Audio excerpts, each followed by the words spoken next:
Hello, folks. My name is Samuel Clemens. Some people might know me as Mark Twain.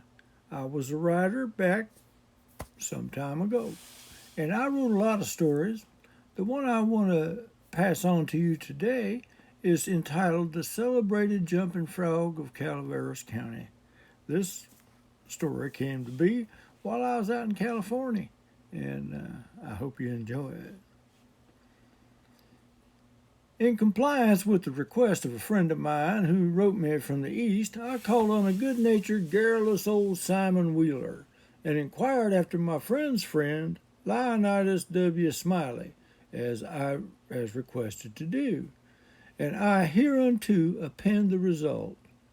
I have a lurking suspicion that Leonidas W. Smiley is a myth, and that my friend never knew such a personage, and that he only conjectured that if I asked old Wheeler about him, it would remind him of his infamous Jim Smiley, and he would go to work and bore me nearly to death with some infernal reminiscence of him as long and tedious as it should be useless to me.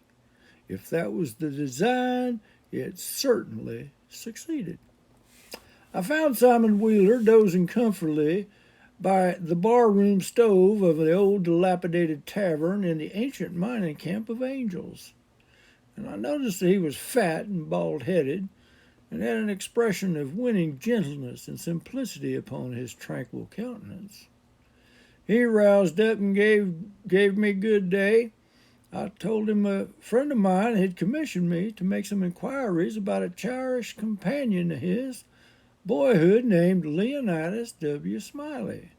Reverend Leonidas W. Smiley, a young minister of the gospel, who he had heard was at one time a resident of Angel's Camp. And I added that if Mr. Wheeler could tell me anything about this Reverend Leonidas W. Smiley, I would feel under many obligations to him. Simon Wheeler backed me into a corner and blockaded me there with his chair, and then sat me down and reeled off the monotonous narrative which follows this paragraph. He never smiled, he never frowned, he never changed his voice from the gentle flowing key to which he tuned the initial sentence. He never betrayed the slightest suspicion of enthusiasm, but all through the interminable narrative there ran a vein of impressive earnestness and sincerity which showed me plainly that, so far from his imagining that there was anything ridiculous or funny about his story, he regarded it as a really important matter and admired its two heroes as men of transcendent genius in finesse. To me, the spectacle of a man drifting serenely along through such a queer yarn without ever smiling was exquisitely absurd. As I said before, I asked him to tell me what he knew of Reverend Leonidas W. Smiley, and he replied as follows. I let him go on in his own way and never interrupted him once. There was a fellow here once by the name of Jim Smiley in the winter of '49, or maybe it was the spring of '50, I don't recollect exactly.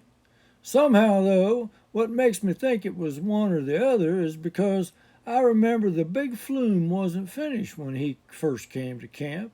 But anyway, he was the curiousest man about always betting on anything that turned up you ever see.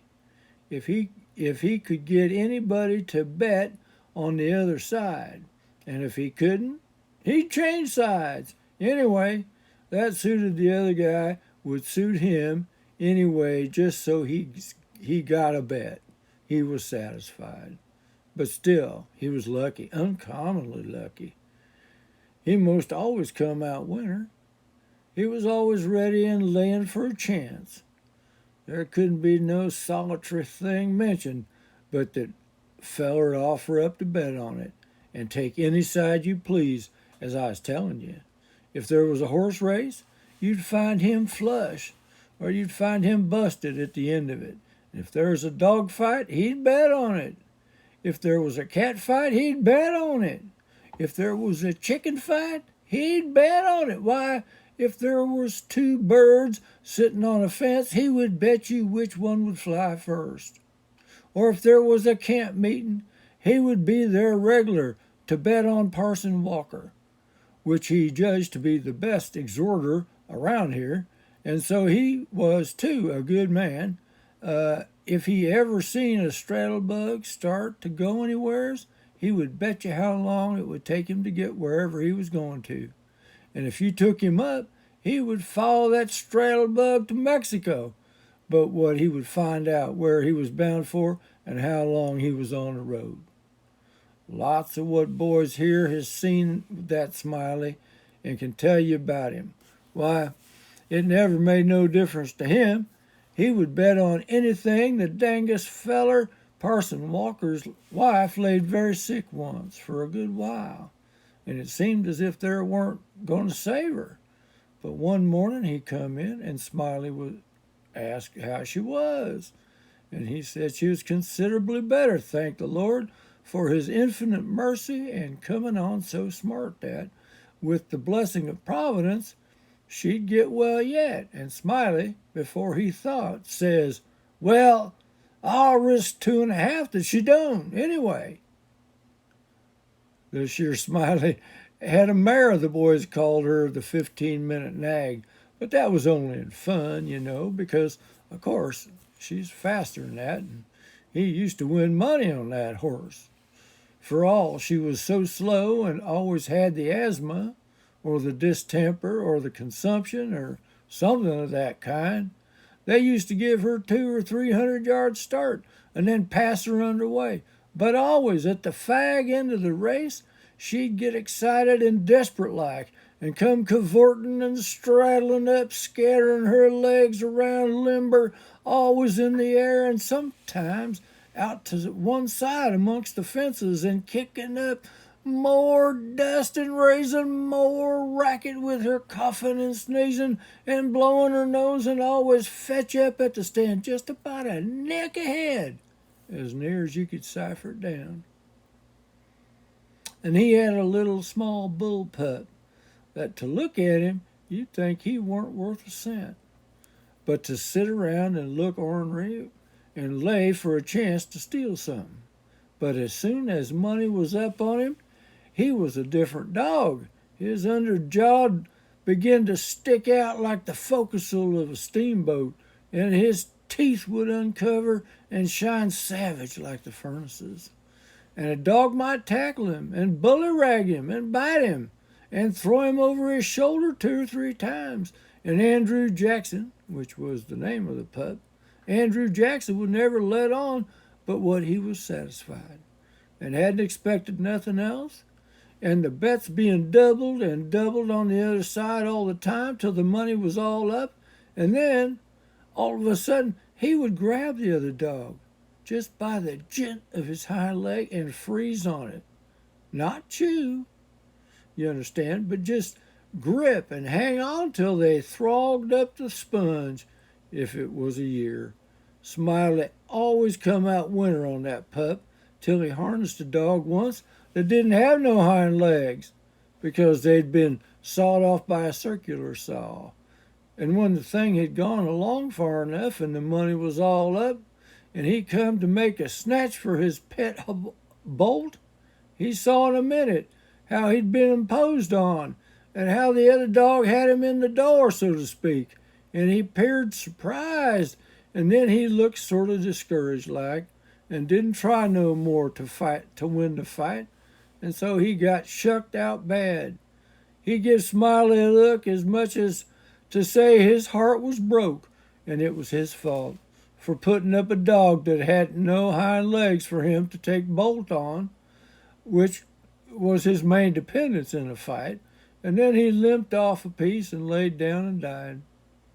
It was a good pup, was that Andrew Jackson, and he would have made a name for himself if he'd lived, for that stuff was in him, and he had genius, I know it, because he hadn't had no opportunities to speak of, and it don't stand to reason that a dog could make such a fight as he could under them circumstances. If he hadn't no talent, it always makes me feel sorry when I think of that last fight of his'n and the way it turned out. Well, this here Smiley had rat terriers and chicken cocks and tomcats and all them kind of things till you couldn't rest. You couldn't fetch nothing for him to bet on, but he'd match you. He'd catch a frog one day and took him home and said he'd calculated to educate him. And so he never done nothing for 3 months but set in his backyard and learn that frog to jump. And you bet he did learn him too. He'd give him a little punch behind, and the next minute you'd see the frog whirling in the air like a donut. See him turn one somersault or maybe a couple. If he got a good start and come down flat-footed and all right like a cat. He got him up so in the matter of catching flies and kept him in the practice so constant that he'd nail a fly every time as far as he could see him. Smiley said all the frog wanted was education, and he could do most anything, and I believe him. Why, I've seen him set Daniel Webster down here on this floor. Daniel Webster was the name of the frog, and sing out, "Flies, Daniel, flies!" And quicker'n you wink, he'd spring up straight up and snake a fly offen the counter there and flop down on the floor again as solid as a gob of mud and fall to scratching the side of his head with his hind foot as indifferent as if he'd no idea he'd been doing any more than any frog might do. You never see a frog so modest and straightforward as he was. For all, he was so gifted. And when it come to fair and square jumping on a dead level, he could get over more ground at one straddle than any animal of his breed you ever see. Jumping on a dead level was his strong suit, you understand. And when it come to that, Smiley would ante up money on him as long as he had red.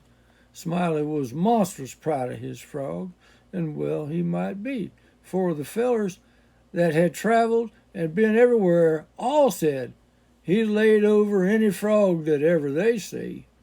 Well, Smiley, he kept the beast in a little lattice box, and he used to fetch him down town sometimes and lay for a bet. One day a feller, a stranger in camp, he was come across him with his box and says, "What might it be that you got in that box?" And Smiley says, sort of indifferent like, "Might be a parrot or it might be a canary. Maybe, but it ain't. It's only just a frog." And the feller took it and he looked at it careful, turned it around this way and that and says, so 'tis. "Well, what's he good for?" Well, Smiley says, easy and careless, "He's good enough for one thing. I should judge he can outjump any frog in Calaveras County."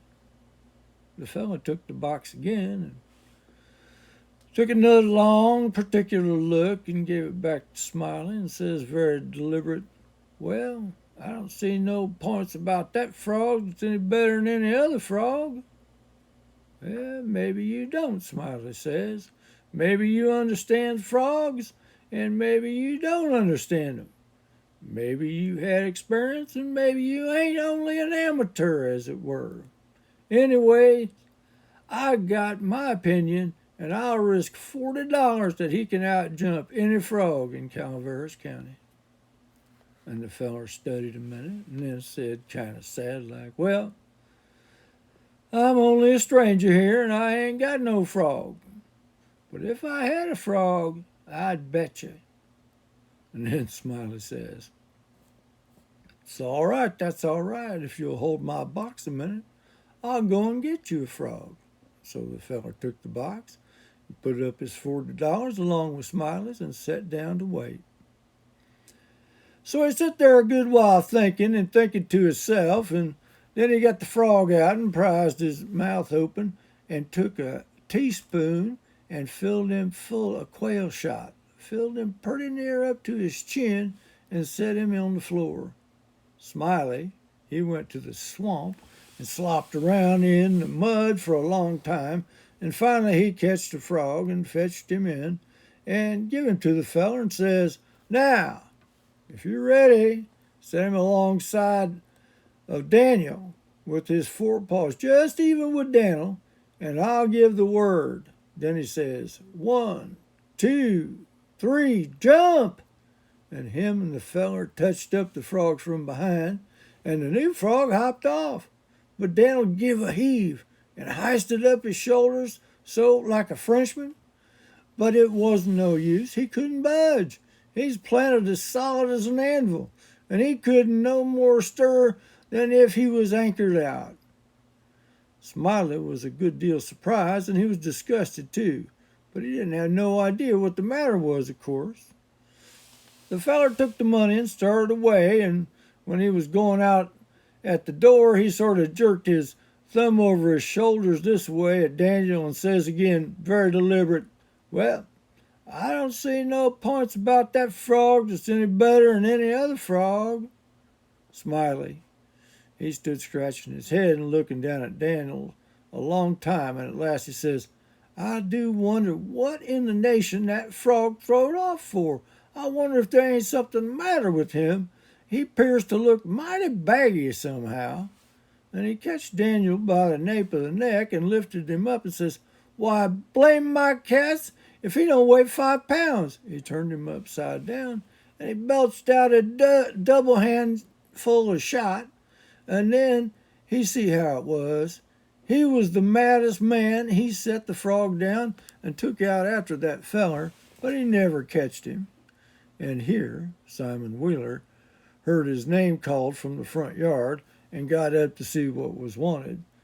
And turning to me, he moved away and said, "Just sit there where you are, stranger, and rest easy. I ain't going to be gone just a second."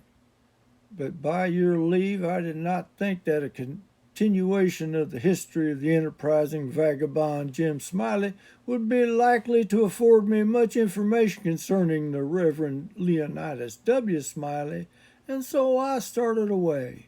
At the door I met the sociable Wheeler returning, and he buttonholed me and recommended, "Well, this here Smiley had a yeller one-eyed cow that didn't have no tail, only just a short stump like a banana."